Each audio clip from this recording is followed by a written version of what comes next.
Obviously, when someone's being attacked, they react back. They're fearful, they're frightened, they're typically screaming, they're fighting for their lives. So most people, even if they have a desire to hurt someone, it'll stop. But with Todd, for whatever reason, he persisted to the point where he, sexually assaulted, raped, and killed this poor young woman.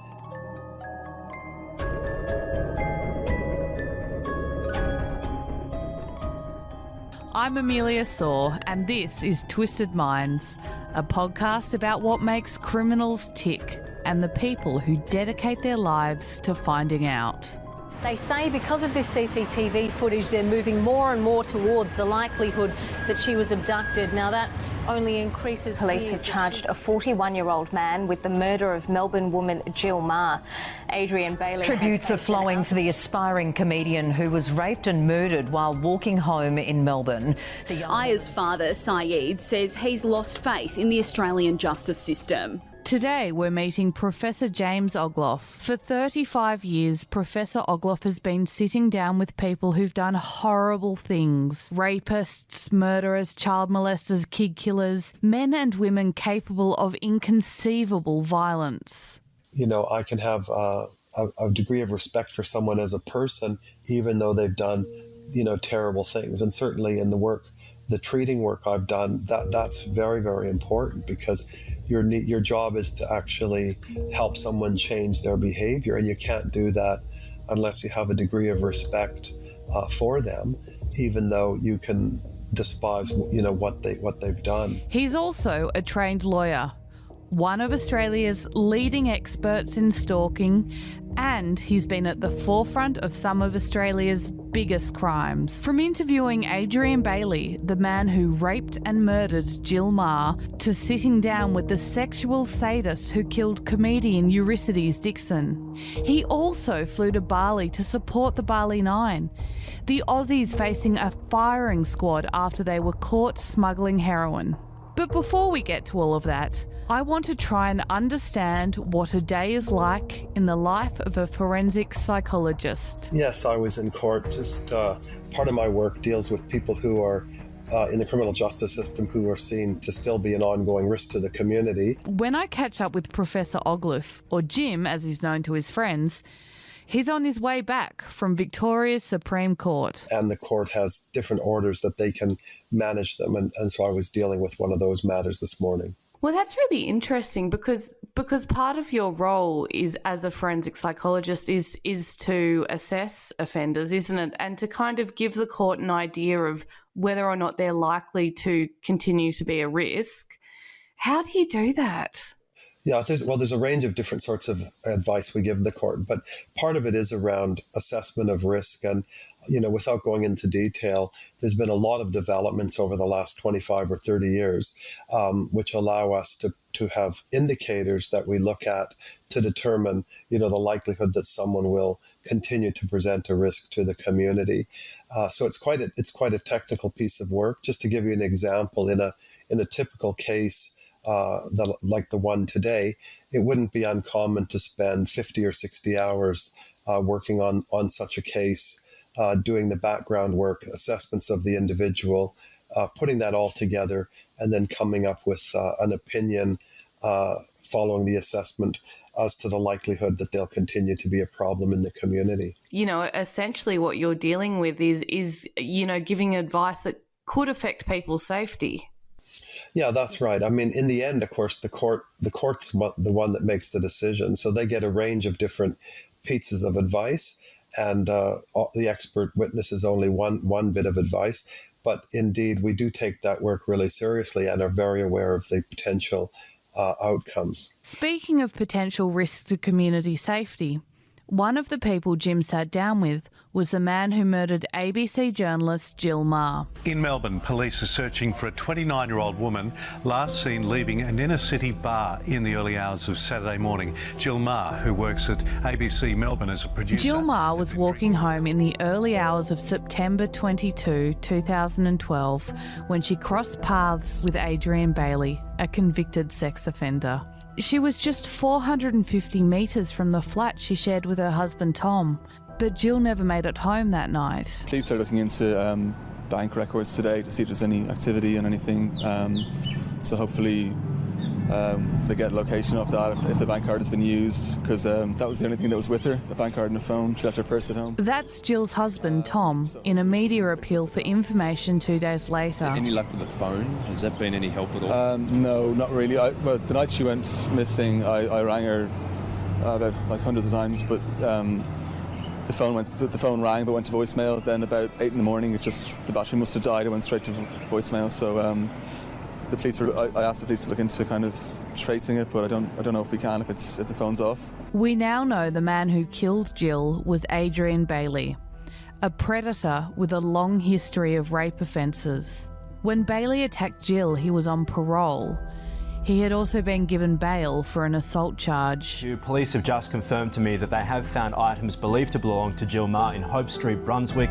They will not say what these items are, but the 29-year-old, as you mentioned, works as a radio producer at the ABC here in Melbourne. The last time she was seen... The search for Jill Meagher has come to a tragic end, with her body found in a shallow grave here in Gisborne South, about a 40-minute drive from where she was last seen in Sydney Road, Brunswick. Adrian Bailey has faced an out-of-sessions court hearing charged with rape and murder.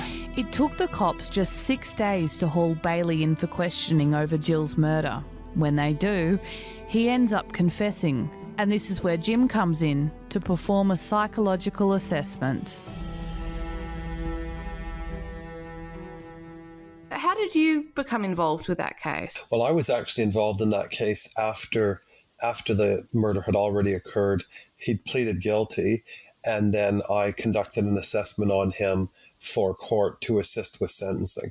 So in those circumstances, the court's interested in, what happened in terms of the offending, why did it happen, will it happen again, what are the sorts of, recommendations that should be made for a person while they're in prison, and under some circumstances such as that, what's the likelihood that if they are released, they're going to continue to be a menace in the community. Jim met Bailey in the prison where he was held. He'd already been remanded into custody for the charges of murder, and he'd already pleaded guilty to murder. So my assessments occurred in the prison where he was being held. And what prison was that? Can you tell me which prison it was? Yeah, in Victoria, prisoners come into the Melbourne Assessment Prison primarily, and then they might be remanded to other prisons. And so for someone who hasn't walked inside that prison, which will be a lot of people listening, what does that building look like? I think most people walk by it every day and not even know it is a prison. It's a maximum security prison right in the city. So from the outside, unless you really are looking, it doesn't really look like a prison. It's a red brick building, multi-story building. The windows are obviously reinforced, and there's coverings on some of the windows, but from the street it looks like really a fairly typical building. Inside it's entirely different, of course. And it's all electronic security? Is there really kind of heavy duty security for you to get in and out of there? Oh yeah, absolutely. As soon as you walk in the building, there's a machine that blows puffs of air, and it really it's an ionizer, so it puffs air, and then what happens is anything that will be on your clothing, say drugs or anything else, the mist would be released and it would detect that you have drugs, and it wouldn't even allow you in. So it's an automatic system. Once you get through that ionizer, then there's a secure door. You have to be let through the door. Then you're at a reception counter with corrections staff who then ascertain the reason for entry. You need to be cleared in advance, so you have to have arrangements in advance where you've had your identification confirmed, so to make sure you don't have, for example, criminal history. And then you go through a security check, which includes, really taking, worse than airports, so taking everything out of your pockets, shoes off, belts off, watches off. That all goes through an electronic machine. And then you go through another electronic door, which this time is detecting anything you might have on your person. So it's a scan and x-ray. And then following that, you have a pat down where you're patted down, your pockets turned inside out. You lift up your pant legs, lift up your feet, so they can check everything. and then basically you're put into a holding area where you wait until you're escorted to whatever place you're going to. So it's obviously, being a maximum security prison, there's a high degree of caution coming in.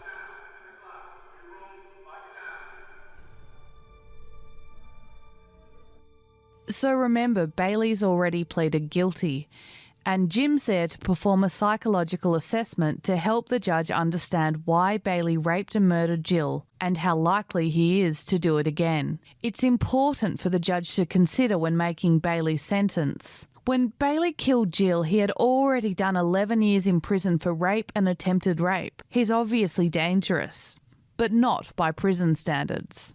The setup Jim meets Bailey in is called a contact visit. You'll be in a small room, like a small sort of office. Typically, it'll only have a table. It'll have a couple of chairs, and there would be a button, like an emergency button, if you needed to press that. And then there'll always be glass door so that you can be observed, but the room is quiet, so you can meet. There's also non-contact visits where the prisoner is separated from the psychologist by a piece of glass, usually if they're considered dangerous. But Jim sits with Bailey unarmed, with little more protection than a notepad and a pen. Yeah, I think the reason is, the prisons, obviously, they have a significant role in maintaining the security of the prison. And so they make, the call of whether they're going to recommend whether we should have a contact visit or not. And because while in prison, Bailey wasn't a menace, he wasn't physically problematic to staff, then that was seen as acceptable. And I felt comfortable with that. I should say that I've, over many years, I have been attacked, but I haven't been attacked by anybody doing these sorts of assessments. And I think primarily because the individual knows that I'm going to be preparing a report for the court. So normally they're on their best behavior.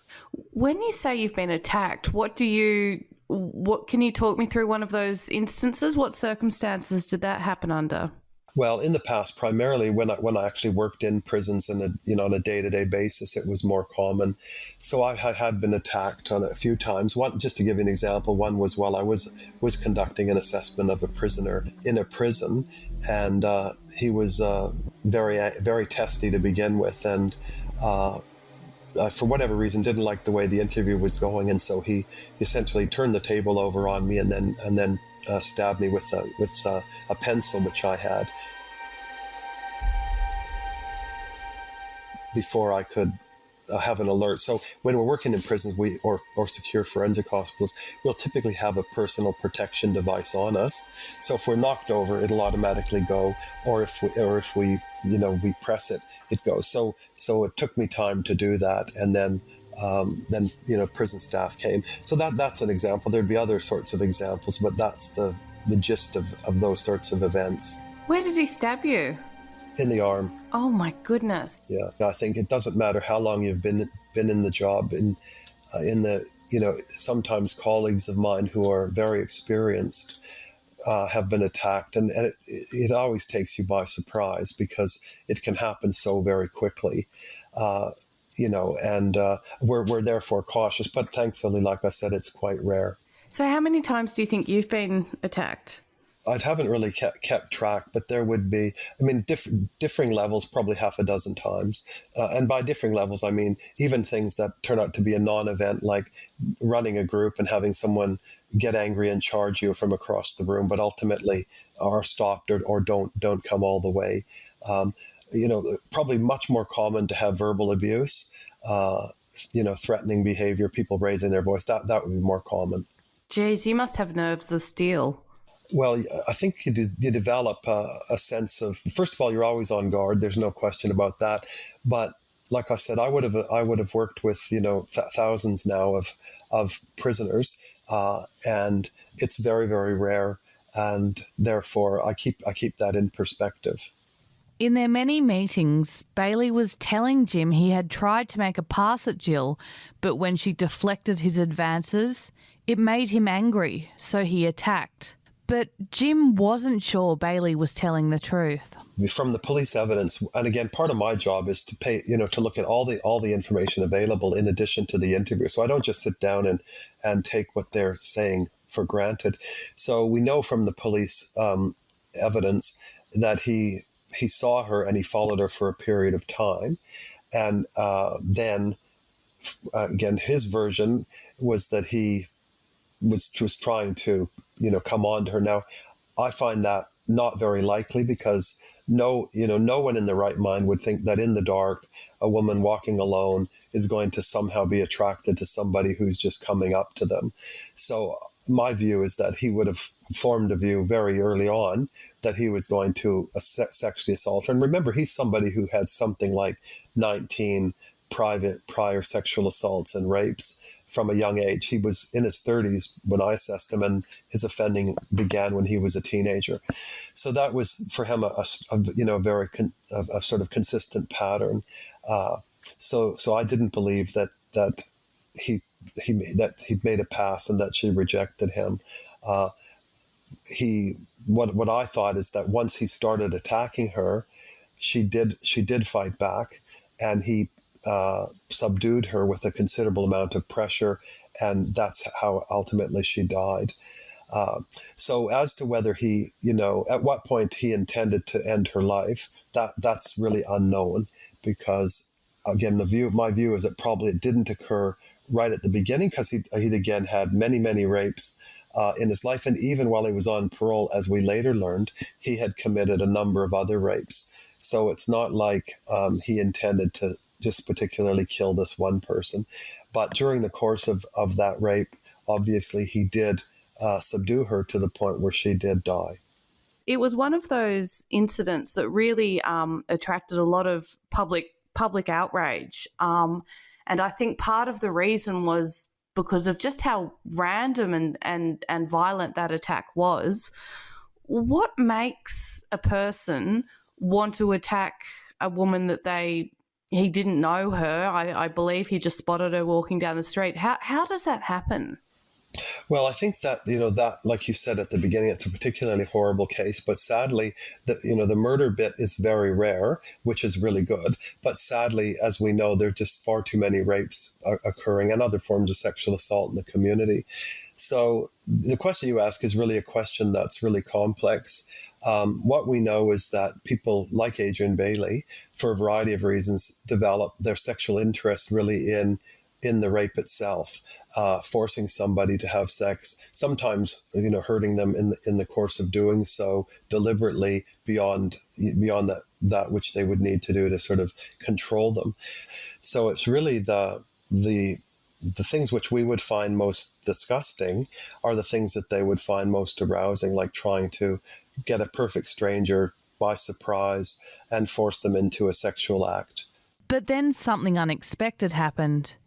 After Bailey told a barrage of lies, he suddenly turned around and confessed. But why would someone with such violent tendencies suddenly confess? Well, I think it depends on, that's very, very different from each case. I think, as part of my work, I will watch a lot of police interviews with these guys. So that's part of the package of information that I get will be the video recorded police interviews.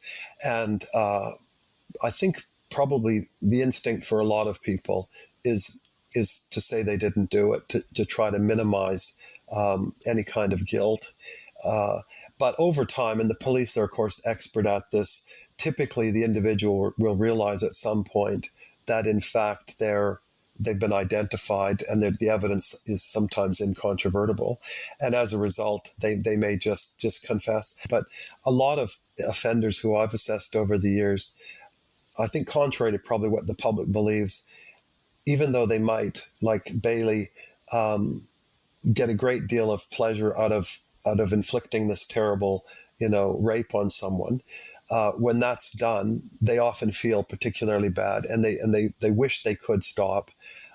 Just like, again, without downplaying it, but like addictions or other sorts of vices that people have.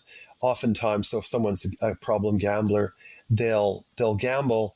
Afterwards, they'll feel particularly remorseful but they won't be able to stop themselves from gambling. So what sometimes happens is when people are being, when they've been arrested and they're being interrogated, and similarly, it's the exact same process when I'm interviewing people.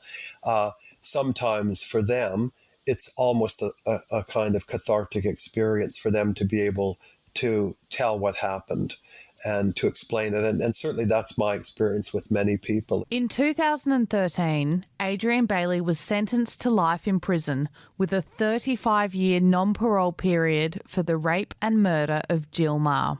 2 years later, he was found guilty of 3 more rapes he had committed in the years before he killed Jill. But he was able to overturn one conviction on appeal. As it stands, Bailey will not be eligible for parole until 2055. The murder of Jill Meagher was shocking, but it wasn't an anomaly. 17-year-old Marsa Vukotic was walking metres from her home in Doncaster last night when she was attacked and killed by a stranger.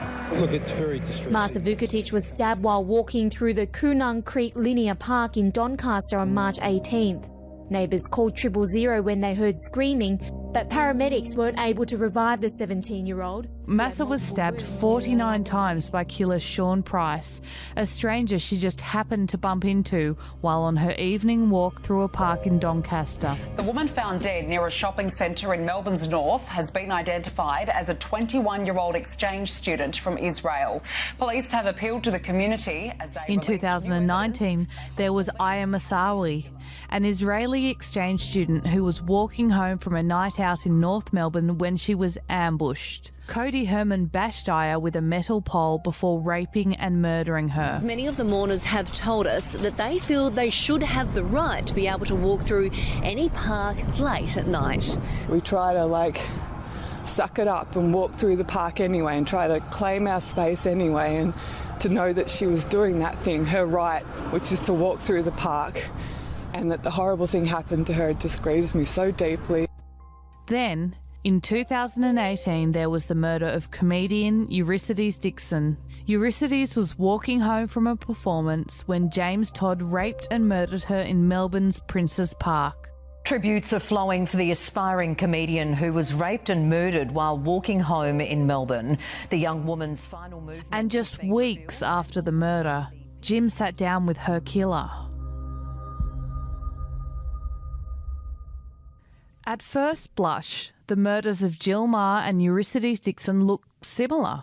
But having met both killers, Jim says they're very different types of offenders. So, again, Bailey, without any questions, motivated by sexual assault. And that was certainly what he told me. It's in my report. It was conveyed to the court, where he knew he was sexually interested in people in rape, because he could maintain relationships with women, including sexual relationships, where he wasn't raping them. So he had a girlfriend, he'd had other girlfriends and sexual partners, but he was motivated, a strong part of his sexual desire was rape.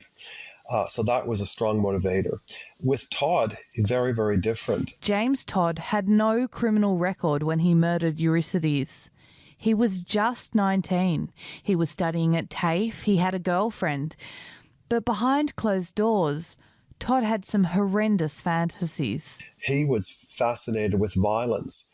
And even though he's a very young man, for a period of years, he was fascinated and sexually aroused, not just by sexually assaulting someone, but in fact by ending their life. So that was his motivation. And as you mentioned, it is very rare that somebody with such we call it aberrant sexual interest, or an atypical, unusual, shocking sexual interest, actually carries it out. Because for most people, even if you had a dark desire, in the extreme like this, to end someone's life, it's so difficult to do that psychologically, because we're trained, over our whole lives not to hurt someone. And obviously when someone's being attacked, they react back. They're fearful, they're frightened, they're typically screaming, they're fighting for their lives. And so most people, even if they have a desire to hurt someone, it'll stop But with Todd, for whatever reason, he persisted to the point where he, sexually assaulted, raped, and killed this poor young woman. And again, the experts who saw him and provided evidence agreed in this sexual, we call it sexual sadism, which is actually inflicting pain, and in this case, wanting to see somebody die. Very, very rare, thankfully. And I think, obviously, this is the absolute terrible tragedy, but it was wonderful that police could capture him so quickly, thanks to, again, excellent police work and having lots of surveillance cameras, because we did have, there was almost continuous video footage of him for almost an hour following her. Todd hunted Eurysthedes like prey for almost an hour. He trails the young comedian, always staying about 15 to 20 seconds behind. When she stops, he stops too and pretends to roll a cigarette. Then Eurysthedes walks into Princess Park and texts her boyfriend saying she is almost home. Those were her last words before Todd raped and killed her. She was only 22 years old. In court, the defence that came up for James Todd was that he was on the autism spectrum. But Jim told the court that didn't explain the attack. But what we do know is that, Mr. Todd, who you've mentioned, he was a young man and he did have a diagnosis of autism spectrum disorder, and he was fairly high functioning. So he was attending TAFE, he had a girlfriend, he could take public transportation, he had no intellectual limitations, but he did have some degree of disability from his autism, and that's really around things like what we call reciprocal language. So it's being able to, read human emotion and behavior and those sorts of things. So he had some limitations, but so my view was, accepting that he had that diagnosis, I think the overwhelming, force that drove him was not autism. It was really the sexual sadism. So his intense interest in inflicting harm. Sometimes we do see people with autism, sometimes more serious forms of autism, who have difficulty navigating communication. They might have difficulty in relationships, but it generally isn't an explanation for something like rape or something like murder. This is part of the job that I have, is trying to disentangle all of the various components to determine, what drove an individual to do what they did. And in my view, autism just wasn't a viable explanation. Autism spectrum disorder is a condition that has been linked to several high-profile murder cases. James Todd was diagnosed with it. So was Australian mass murderer Martin Bryant. Sydney woman Jessica Camilleri, who beheaded her mother in 2019, was also diagnosed as autistic. And in our last episode, we talked about Daniel Kelsall, who killed stranger Morgan Huxley in a random attack. Kelsall was also diagnosed as autistic by some doctors, although psychologist Susan Pullman was very sceptical. But are all these links to violence just a coincidence? If we think about, autism is quite a prevalent disorder. And as I mentioned, we call it autism spectrum disorder. And that's because there's ranges of sort of disability that it causes. So some people with mild forms of autism, like Mr. Todd, who, can go through school, they can have relationships, they don't have any intellectual incapacity. Their limitations are around, reciprocal communication and sometimes repetitive behavior. But so if we think about that, it's something like 1 out of every 40 or 50 people will have autism in the society. So in a society like ours, there'll be thousands and thousands of people with some form of autism. Of course, more serious autism would be less likely. So if you think about that, and we get the very rare case, like such as you've mentioned, where someone has autism, I think sometimes it's easy to jump to conclusions and think, that's why they did it. But more often than not, it isn't the driving factor. So I think, and I think that's important. Same with other things such as mental illness, intellectual disability. We certainly do get people offending with these conditions, But when we look at the cases, they're usually people who are going to be, have a range of other factors in their lives that are contributing to the offending, not just a mental illness, a disability, or something like autism. In the days after Euripides was killed, rage took over the nation. Anger that she was killed so brutally, rage that women are not safe to walk home without getting raped and murdered, fury that victims were being blamed for the crimes inflicted on them. As a man, an older man, with adult children, I really hate the victim blaming that we still hear, where, I think the first thing that a lot of people think about when we hear that somebody's been raped, particularly in these circumstances where women are by themselves out, is, they shouldn't have been there, or what were they wearing? And I find that appalling, because everybody should feel perfectly safe walking around, whether they're a man or a woman. So I think the starting point is always that the women are usually in the wrong place at the wrong time. But it is also the case that the offenders sometimes cordon on to a particular kind of person, and that sometimes happens in these cases. So that's why some women will find themselves attacked and some won't. But according to Jim, there is a psychological explanation for why people believe victims are to be blamed for what happened to them. There's something called the just world hypothesis, and this is that most of us like to have comfort that we live in a just world. So if bad things happen, they're happening to people who are at least partly responsible for their own behavior. I think so. So there's some of that as a natural tendency because I think particularly for women, it would be very difficult if you just thought a random attack could occur to you. So sometimes we see victim blaming among women as well.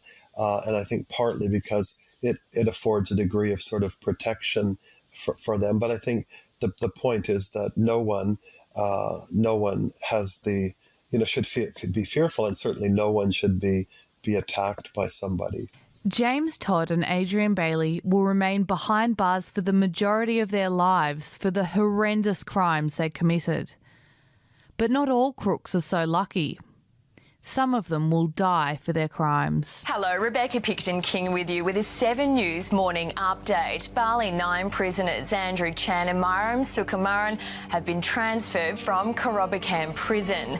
They were escorted under heavy military guard as they begin their journey to Nusa Kambangan Island, the place where they'll be executed by firing squad. The prisoners were driven through the gates of Much has been spoken about the group, now infamously referred to as the Bali Nine, in the past 5 years, since they were caught with more than 8 kilograms of heroin bound for Australian streets. Syndicate leaders Andrew Chan and Myuran Sukumaran, along with Scott Rush, are all facing the death penalty. In 2005, 9 young Australians were arrested in Indonesia as they tried to smuggle 8.3 kilograms of heroin out of the country. They became known as the Bali Nine. I am profoundly dismayed that the Indonesian authorities have given Mr Chan and Mr Sukumaran 72 hours notice of their executions. You don't go trafficking drugs in countries where there is the death penalty. These boys made a horrendous mistake and now they just want to slaughter them. They're criminals, they're drug smugglers. It's just gut-wrenching. It's barbaric. I have no sympathy whatsoever for them. There is no excuse in a civilised world for the death penalty. All 9 Australians faced the death penalty, but it was only ringleaders Andrew Chan and Myuran Sukumaran who were executed. The others were lucky to escape with life sentences in prison. To this day, several members are still locked away in Bali's notorious Karobakam prison.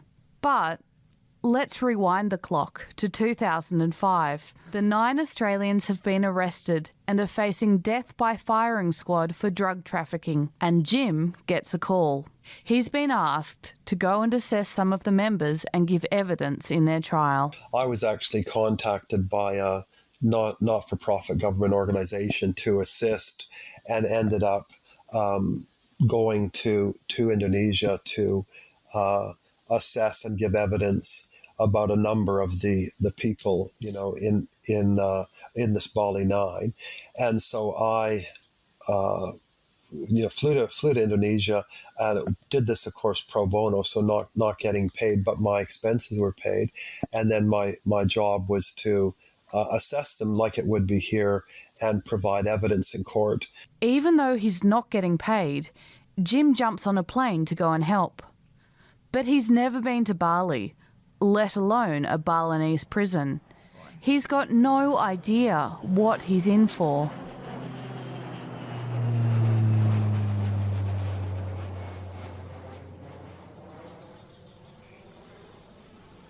I hadn't been to Indonesia, hadn't been to Bali, so the contrast was, it's a beautiful place, and I stayed at a beautiful hotel. My expenses were paid for, so the experience was, coming to, like anybody who's gone to Bali, a lovely hotel where in the lobby, you're greeted with a cold drink, and it's quite beautiful.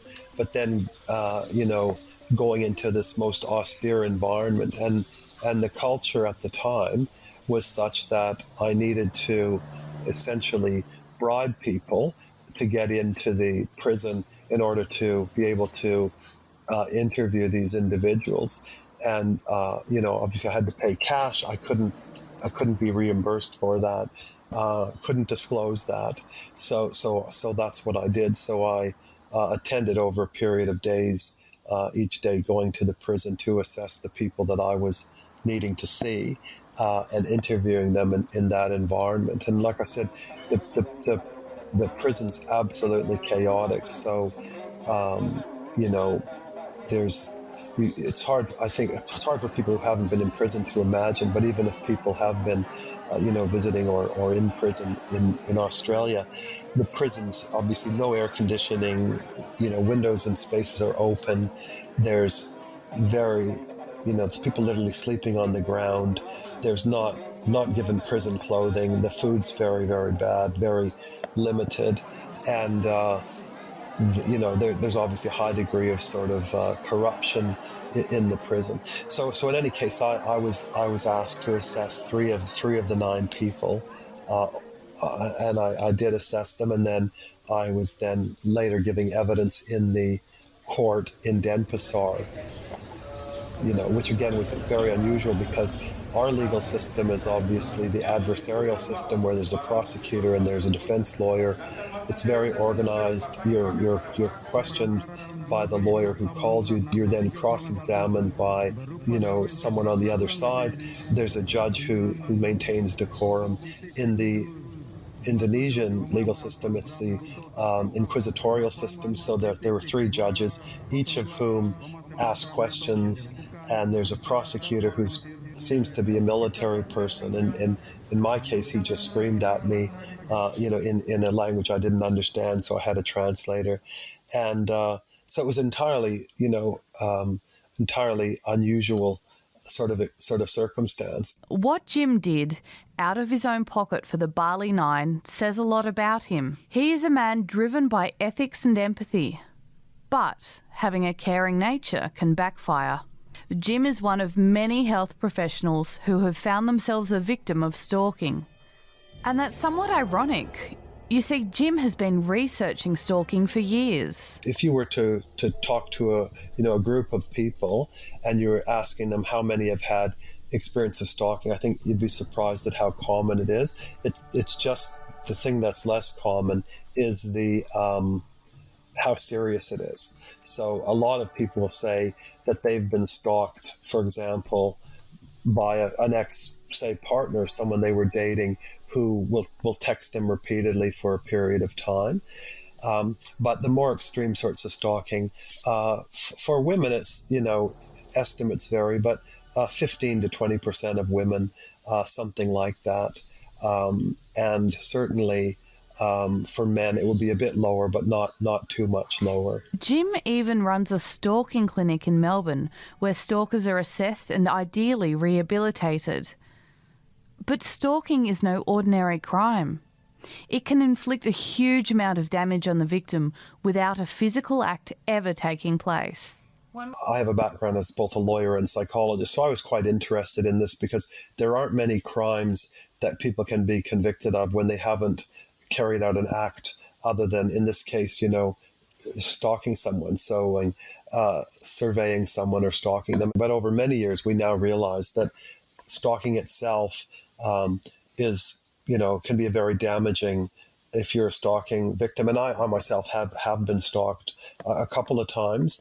And although I haven't had any experiences with stalking where I've been physically afraid, it has been, very, very harassing and off-putting. So even if you're not physically assaulted, having somebody, contact you, follow you, whatever, when you don't want to be, can be very problematic. Jim experienced this firsthand when he started receiving unsettling text messages from one of his patients. I mean, now it's very easy to stalk someone, which is why I think we're seeing more of this, because even I don't have Facebook, I don't have LinkedIn, I don't have Instagram, I don't have any of those. I'm not on any sort of platform, but if you Google someone's name, things will come up. And so you can usually find out something about someone. And so that's the normal way. And with me, that's what was happening. And with the person who was stalking me, he obviously knew some things about me. Like, I follow a particular football team, and they were playing one day, and I happened to be at the MCG, and I got a text, saying, "How's the game?" and that sort of thing. And so, or I live in an area where there's a pub, and which I'd gone to, and then they'll mention that pub. So you have a sense that they know where you've been, but then part of it is it just may be coincidence, and they're saying these things. You see what I mean? So, but when you're in that state of angst, you can begin to attribute these sorts of things. So that's an example of one. I've had others who it's been sort of much more, on the professional side, where they're trying to make contact with my office and with me, and even sometimes with my employer, these sorts of things. So really harassment combined with the stalking. But Jim is just one of the many healthcare workers who have found themselves falling victim to a stalker. His research has uncovered the caring professions, like doctors, nurses, psychologists, are magnets to stalkers. Among health professionals, it's very common. We've in fact in our group done some research with that. So I think health professionals and some other professions, there's a very high rate of stalking. I once had a client, this is years ago when I was still in Canada, who stalked a surgeon over many years, in fact decades, who she developed a belief that he was secretly in love with her and was communicating with her through the radio. So she was very, very deluded. But nonetheless, she stalked this man over many years and tried to, for example, go to his surgery, make contact, try to go to his house, even with orders and so forth. She would still continue. Professor Jim Ogloff has spent his career exploring some of the darkest corners of human psychology. He's sat down with murderers, rapists, stalkers, child molesters and psychopaths. He's put their behaviour and motivations under the microscope, and he's done his best to keep the community safe. Next episode, we meet Dr. Claire Ferguson. She's going to show us how to unpack a murder and the red flags that show a crime scene has been tampered with. But don't worry, for someone who spends their days dealing with death investigations and criminal minds, Claire has a cracking sense of humour and bucket loads of personality. Catch you next time.